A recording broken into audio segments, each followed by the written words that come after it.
50 വയസ്സിന് മുകളിലുള്ള പുരുഷന്മാർ അനുഭവിക്കുന്ന പ്രധാനപ്പെട്ട ഒരു ആരോഗ്യ പ്രശ്നമാണ് മൂത്രതടസ്സം. ഈ തടസ്സത്തിന് വേണ്ടി അവർ ചികിത്സയ്ക്ക് ചെല്ലുമ്പോൾ ഒന്നുമില്ലെങ്കിൽ മരുന്ന് അല്ലെങ്കിൽ ഓപ്പറേഷൻ എന്നാണ് ഡോക്ടർമാർ പറയാറുള്ളത്. മരുന്നായാൽ രോഗികൾ നിരാശരാണ്, കാരണം അവരുടെ സെക്ഷൽ ഫങ്ഷനെ അത് ബാധിക്കും. സർജറി ആണെങ്കിൽ പേടിയുമാണ്. മിനിമലി ഇൻവേസീവ് ട്രീറ്റ്മെൻറ്റിലെ പ്രധാനപ്പെട്ട ഒരു ചികിത്സയാണ് നീരാവി ചികിത്സ അഥവാ സ്റ്റീം ട്രീറ്റ്മെൻറ്റ്. അത് നമുക്ക് എങ്ങനെയാണെന്നൊന്ന് പരിശോധിക്കാം. ആദ്യമായി നമ്മൾ മൂത്രം വരുന്ന വഴിയിലൂടെ എൻഡോസ്കോപ്പ് കടത്തി പ്രോസ്റ്റേറ്റിലെത്തുന്നു. പ്രോസ്റ്റേറ്റ് എത്തി ബ്ലാഡർ എല്ലാം കണ്ടതിന് ശേഷം പ്രോസ്റ്റേറ്റിൻ്റെ ഏത് ഭാഗമാണ് ബ്ലോക്ക് ചെയ്യുന്നതെന്ന് നമ്മൾ മനസ്സിലാക്കുന്നു.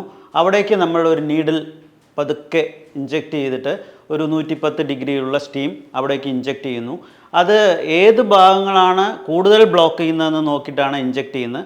ആ ഭാഗം 3 മാസം കൊണ്ട് നമുക്ക് ചുരുങ്ങി നശിച്ച് ശരീരം തന്നെ അത് അബ്സോർബ് ചെയ്ത് ആ പ്രോസ്റ്റേറ്റിൻ്റെ നശിച്ച ഭാഗങ്ങൾ അബ്സോർബ് ചെയ്തിട്ട് പ്രോസ്റ്റേറ്റ് വളരെ ഉള്ളോട്ട് പോവുകയും വലിയൊരു വഴി സൃഷ്ടിക്കുകയും ചെയ്യുന്നു. ഇങ്ങനെ നമുക്ക് 5-6 ഇഞ്ചെക്ഷൻ അറ്റ് എ സിറ്റിംഗ്, ഇതെല്ലാം സമയമെടുക്കുന്ന ഒരു 2-3 മിനിറ്റാണ്. അതിനുശേഷം നമുക്ക് നല്ലൊരു പാസേജ് ഉണ്ടാവുകയും പേഷ്യൻറ്റിന് സുഖമായി മൂത്രമൊഴിക്കാൻ സാധിക്കും. ഇതൊരു ഡേ കെയർ ചികിത്സയാണ്. ഇതിന് കൂടുതൽ അനസ്തീഷ്യയുടെ ആവശ്യമില്ല. വളരെ ചുരുങ്ങിയ സമയം കൊണ്ട് തന്നെ നമുക്ക് തീർക്കാവുന്നതാണ്.